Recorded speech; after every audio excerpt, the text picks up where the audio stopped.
What's up, everyone in the personal training business land? It's Anthony Bevilacqua alongside Jimmy McCurry, and today we're going to be discussing how to have crucial conversations in your fitness business.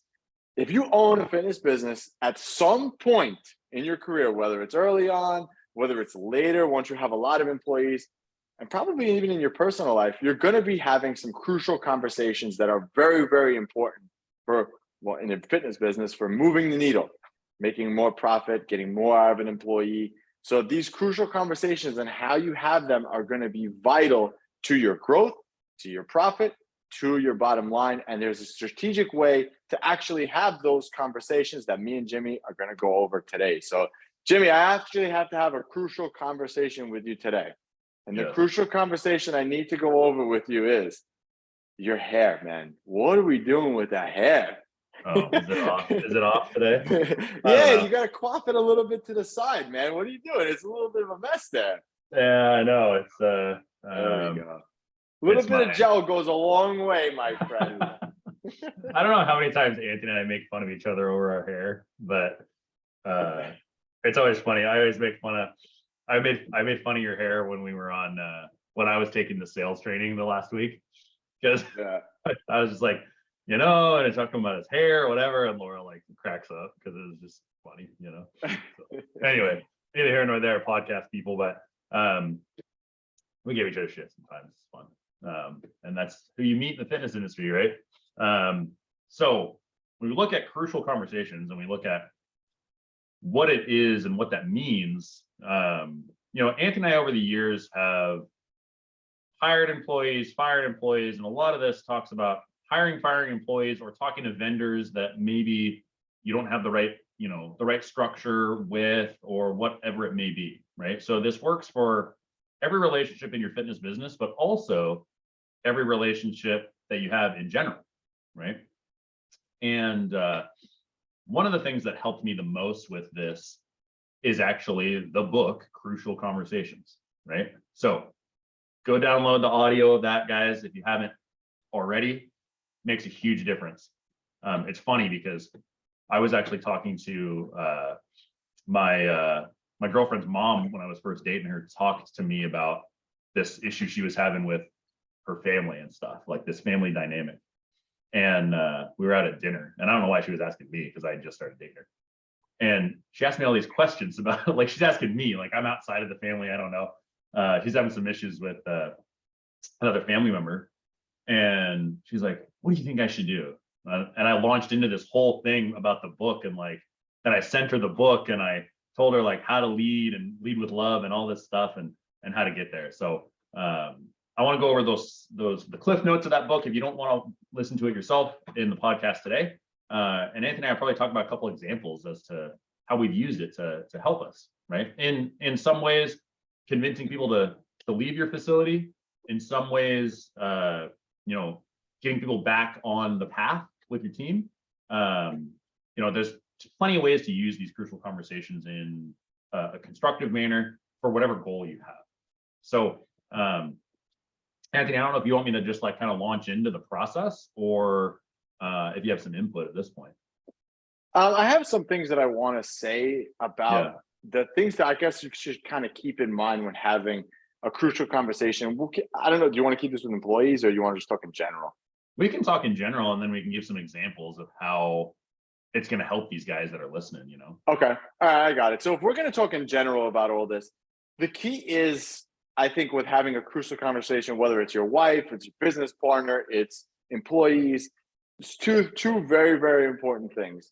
Is one, taking ownership over yourself and the role that you have. So if I get into an argument with my wife, remember, there's always three sides to every story, as the saying goes. So if I'm playing the victim card, I don't know, I got to think of a scenario quick, but like if I'm playing the victim card, right, in the relationship right now, in the scenario, I'm going to come at this with that victim card where, she's wrong because of this. But if you take ownership for some of the actions, maybe I got upset at something that she did, right? And I have to take ownership in the fact that maybe I did something to spark that.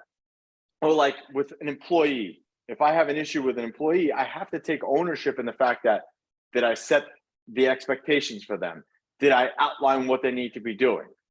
And also the second thing is setting KPIs and setting performance indicators and expectations that have to be met. So I used this example when I actually explained this topic to one of my trainers. I said, if I told you to make the bed and you made the bed, but you just kind of threw the covers over everything and you said you made the bed. And I looked at the bed and I said, oh my God, this thing is a disaster. But I never told you that I wanted the covers 6 inches away from the pillow and the pillows to be stacked perpendicular to each other or whatever. But by me telling you exactly how I made the bed, now when I say, okay, you go out and make the bed, you know exactly what I'm talking about when I say make the bed. So before you even have like a really crucial conversation, take ownership on your side of it. Do you have those precise things in line? So like, again, going back to the scenario with the household, right? My wife, my kids, what's the defined job that I have? So my role in my house, what are my defined jobs? My wife just can't assume that I'm going to throw the garbage out every Friday. That's what garbage comes for us. My wife can't just assume that unless that's my role. And I say, okay, I'm responsible for the garbage. So if I forget to take the garbage out, then it's on me. But that expectation was set. But if those expectations are not there, you're going to be screwed and you're just going to be arguing without setting any of those expectations. So I think, like I said, I think that that's probably the most important piece of this whole thing is just those two elements.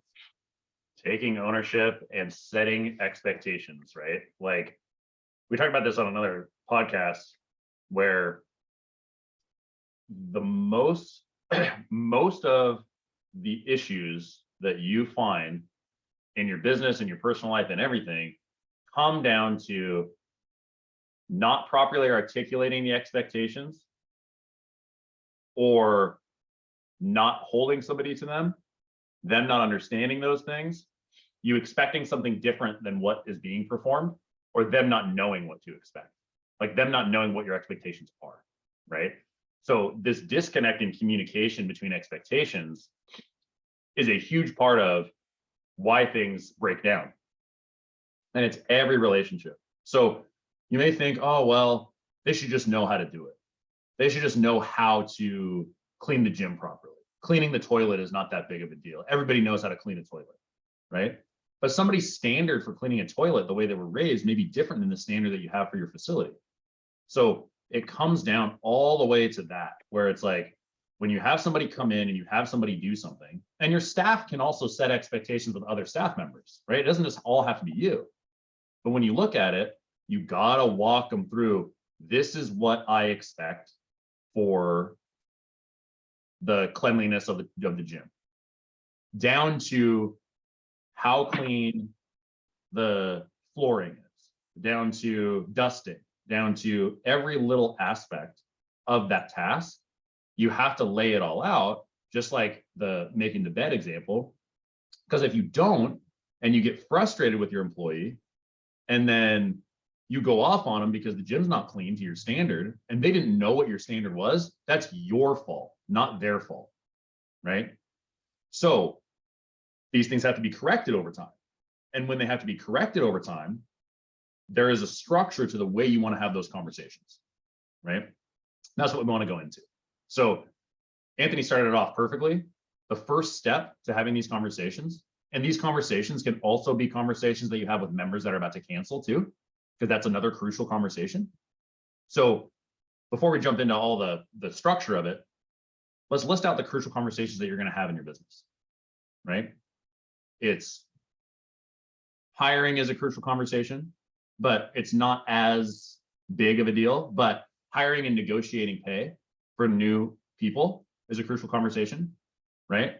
Firing, or on the flip side, convincing somebody that maybe it's not the right fit for them, because you can dovetail that crucial conversation into something that's a result that you want. Okay.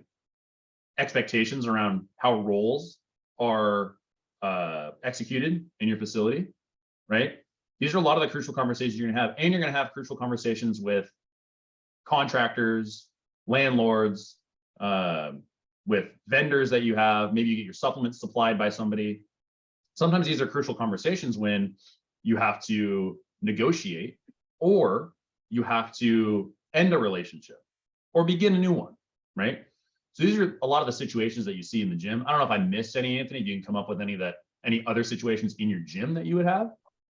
No, I think that what we should really cover with all this, I think we should cover two main ones. So I think the one that we should really cover is an issue with an employee, because I think that that's pretty common. And I think I'm actually writing this down so we could make some notes.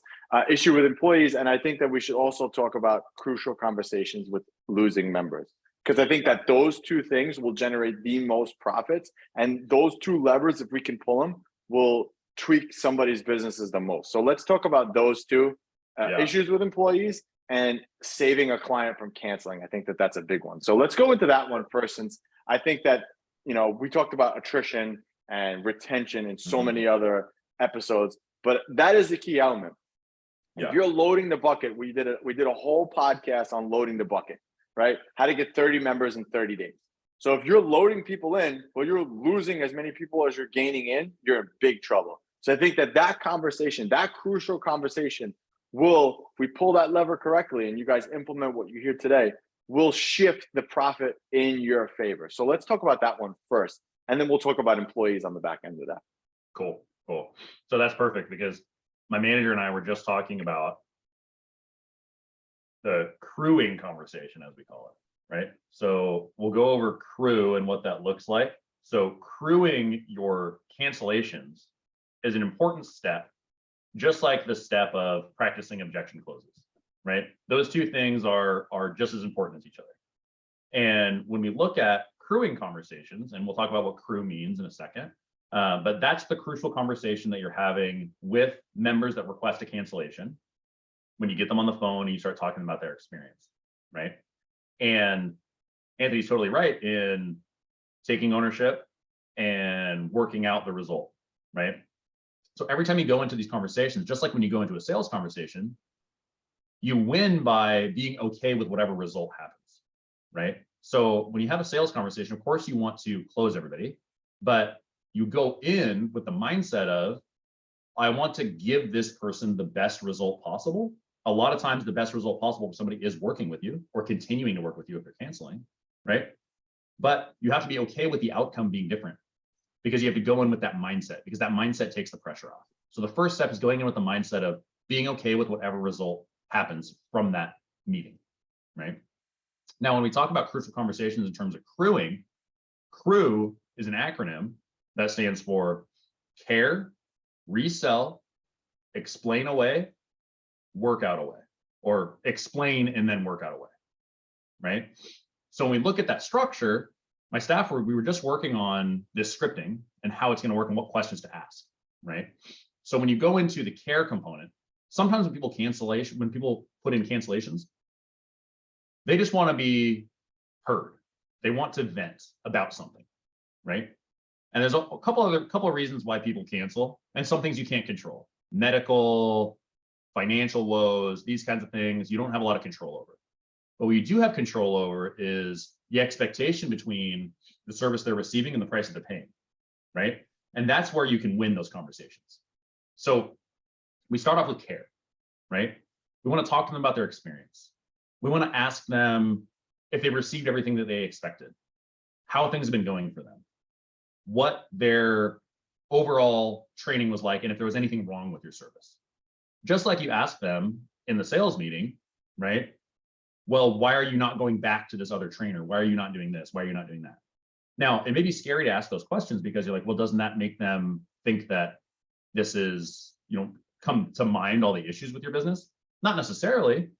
It allows you to make changes, and it allows you to identify what the cancellation is coming from and why they want to cancel. And if nothing else, if it doesn't save the member, which you should be saving about 25% of the crewing conversations that you have, if it doesn't sell the member back into your facility, at least lets you know where to course correct and help with more retention in the future with other members, right? So these closing conversations, these cancellation conversations are very important, and not only in saving that member itself, but potentially saving your business in the future from issues that you didn't know about, right?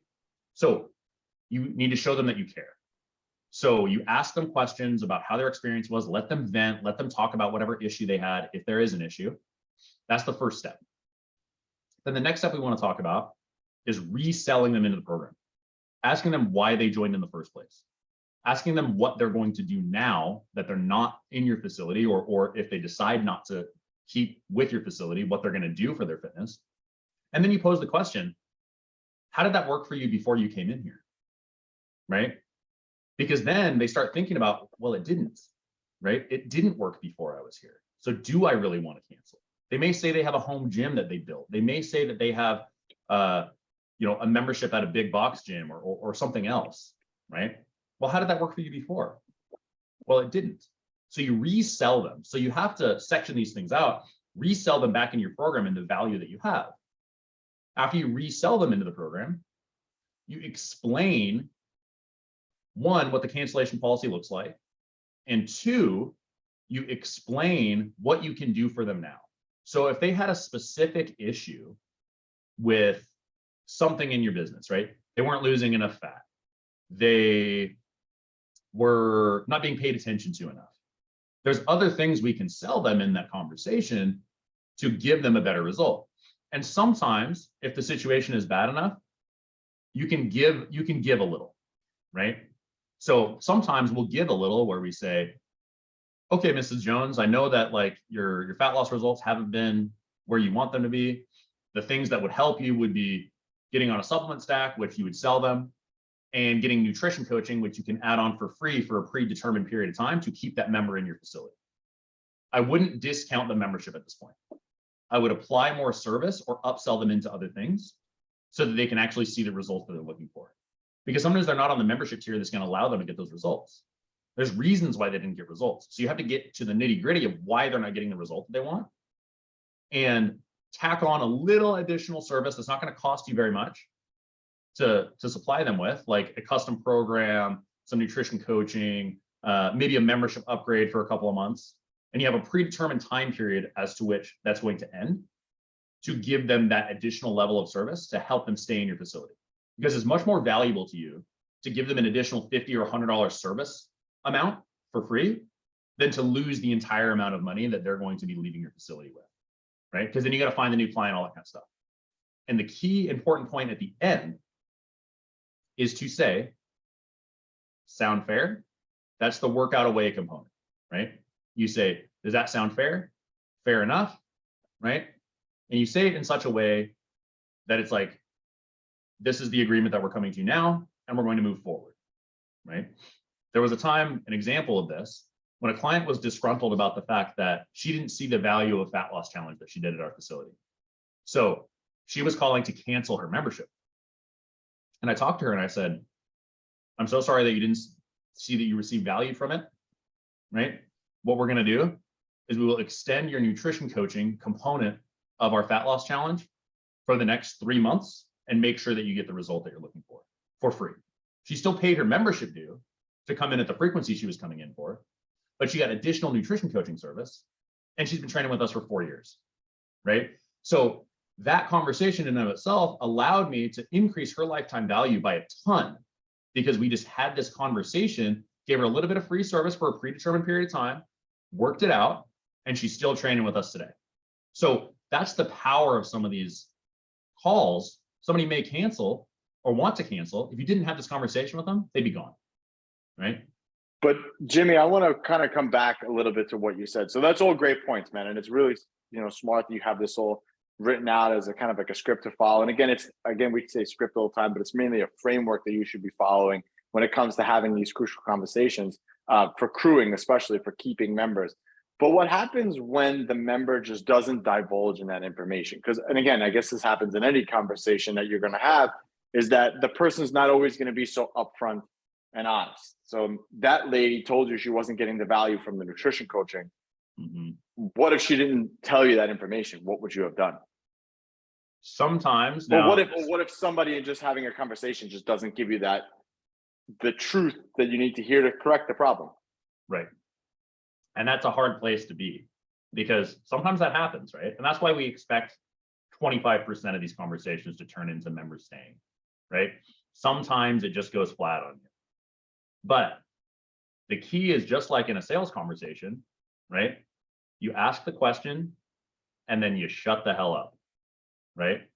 That's very powerful. If in your sales meetings, if you are, and this is similar, if you are asking them a question and then you're saying, after they get done saying something, you say, okay, all right, cool, great. And you cut the awkward silence with a statement, you get less out of them, right? So in the beginning, when you're showing them the care component, that's where the real work is. And then the selling them back in is easier. So you have to ask the questions and you have to be quiet and let them talk and let them hang on the awkwardness, right? Some people aren't going to divulge a lot of information, but if you can hang on the awkwardness and say less, you're going to have a better opportunity to get more ammo to actually talk to them about what's going on, right? So that's one of the crucial components of that crucial conversation. Ask the question, let them vent, and let them vent more than you think that they need to. Get them talking and let them just talk. Because once they vent it all out, they feel better. And then they're more receptive to a resale. Right. That makes sense? Yeah, it does. But some people just don't take the bait. And I think you just gotta, not the bait, but some people, if we're using our fishing analogy, some people don't take that bait, right? But, it's just something that's going to happen. So, and that was great, Jimmy. That was excellent. So let's kind of move now to the crucial conversation of having with employees.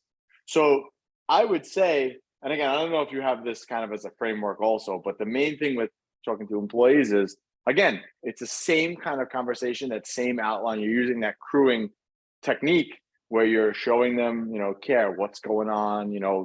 I guess you kind of bring the issue up to them if there is an issue, resell them on why they're working with you and the mission of the business, explain away what you have to explain away with. And one of the things that I like to do too, especially when talking to employees and trying to correct an issue, is I always kind of start out with, the whole compliment sandwich. And every time I think of the compliment sandwich, I think of Family Guy.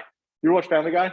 I've watched it. I don't know that scene, but I got to see if I can find it on YouTube and send it to you. But it's hilarious when they go through that. I'm going to see if I find it to you and send it to you. But basically the compliment sandwich is you say something good, you give the negativity, and then you follow up with something good. So, whatever. Employee, you're doing great here. Every member loves you. Blah blah blah. But we're having this issue with this right now with tardiness, whatever it is. We're having this issue right now with tardiness. What's kind of going on? And then you let them explain, you come to an agreement, come to a solution, and then you again compliment them and say, you're really doing a really good job here, and I want to see you improve and have a longer time staying with us here, blah, blah, blah, blah, blah. And then that's it. And that's kind of how you would do that compliment sandwich. Good, negative, good. But it always kind of, whereas if you're just kind of saying all the bad stuff, you're really just going to be putting that person down, and they're going to shut down and not hear from you. And I think that that's the key with any conversation that you have, is trying to frame the point that you're speaking from and coming to that common ground. Well, like, if it's a conversation that you're having in your relationship, well, honey, I really love you, but when this happens, I feel this way. And it just kind of frames it a little bit different. Whereas if I said, you got to stop doing that because that's not fair when you do that, the person's going to automatically get on the defensive and like, why are you attacking me? Same thing with an employee. If I'm having this conversation with an employee and the employee did something really wrong, if I come out, why are you doing that? You can't do that. What's wrong with you? Why would you do that? The person's going to instantly get defensive. And then you're almost like Hitler, right? You're the dictator in this thing. And yes, you're in charge of your business, but you don't want your employees to be afraid of you, because when they're afraid of you, they're going to be doing stuff behind your back, and that's not good. So, and again, if they're scared, that's going to make them unhappy. So you want to make people not so defensive when you're coming out. You want to come to all these conversations with a goal in mind. The goal is to solve this issue, because this issue will better the business. So when you're having that conversation with your employee, it's okay. The goal of the business is this. This is the issue that's coming up. We need to fix this so we can improve on the goal of the business and X. But without having all that in your mind, you can't come at these conversations yelling. You have to be calm, and it's okay to take time away from whatever happened. So for example, if something happened in the gym and you want to scream and curse and whatever at this person right away, like they did something really, really bad, right? Maybe it's good to take a day to digest everything, breathe, center yourself down, calm yourself down, and then have that conversation. Because if you have that conversation in a heightened state, you're going to say things in an emotional state. You're going to say things, you're going to do things that you're probably going to regret later. And that might not even be true. Like, think about it in your relationship. And a relationship is a good one to do this with, because there's so much emotion there that you get mad at your spouse or girlfriend, whatever. And you are such in a state that you just start saying things that, I'll never forget. I've done, I've broken probably all of these rules at some point, and I've been married for a very, very long time. So me and my wife have gotten into arguments before, and I have just said things that I didn't mean. Like, one time she said something and it was just so aggravating. And I'm like, what are you doing now? That you're so stupid. And I didn't even mean it, but it just kind of came out because it was like heat of the moment. And she got really upset at me for saying that. And I understood what I said wrong, because obviously I shouldn't call somebody stupid, but it was just in the height of the moment that it escalated, and it didn't solve the problem, right? It didn't solve the problem. And it was just in the heat of the moment. This is why it's so important to take a breath and breathe. If an employee steals from you, does something really wrong that violates, a core value and they need to be terminated immediately, that's a little different, and a little different of a conversation that you're going to have. But if your employee does something that's a small thing or something that needs to get improved, take your time, breathe, regroup yourself, write out points that you want to cover with them, and then sit down and have the conversation. Do not do it in the heat of the moment. Unless, like I said, they stole from you and you got to get rid of them right away. Then it's a very simple conversation to have. It's like, hey, you did this. This is the standard. See ya. But again, a little different. Yeah. But I think we beat up crucial conversations there, man.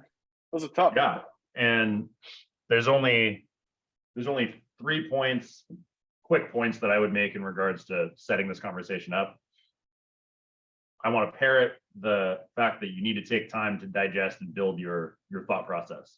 You have to come at it with a calm demeanor, right? Very important. And easy ways to make sure you come at it with a calm demeanor. If you are presented with this issue and you're not well fed, you're not well slept, and you have additional stress, that is not the time to have the conversation. So make sure you're well fed, you're well slept, and your stress levels are, you're doing your meditation, you're doing your breathing, so that you can come at it with a clear mind.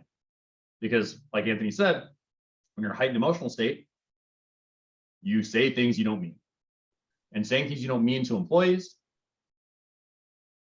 kind of breaks that relationship down, right? Because it's not a marriage, right? Yes, there's a contractual obligations in some way to continue to work for you, but they could leave whenever, right? It's not a marriage where you like have committed to sticking together and you're going to work through it and all this stuff and you can work past those things. Sometimes you say the wrong thing to an employee and they're like feeling really uncomfortable at their job and then they're gone, right? So your employees are really valuable. So you want to make sure that in correcting those behaviors, you're well fed, you're well slept, and you take ownership over your part in the miscommunication. You take that ownership, it blows all the steam off of the conversation that would be otherwise stressful for the employee and allows you to get down to brass tacks. And when you say, hey, maybe I had an issue, I had a problem with this and I need to be better at setting my expectations with you. They're like, oh, no, It kind of puts them on their back, like puts them on their heels a little bit. And then they come to you with more like, no, I'll be better. No, I understand, Taking that ownership is super important for breaking down the pressure of the conversation and allowing a good result to come from it. So if you guys are ready to have that crucial conversation about growing your business and scaling and really putting more money in your pocket, just click that link below and you can book your discovery call with us, where we'll basically sit down and help you go through your business and figure out what we need to improve to make you more money. Anthony and Jimmy, Fitness Profit Multiplier, and we are out.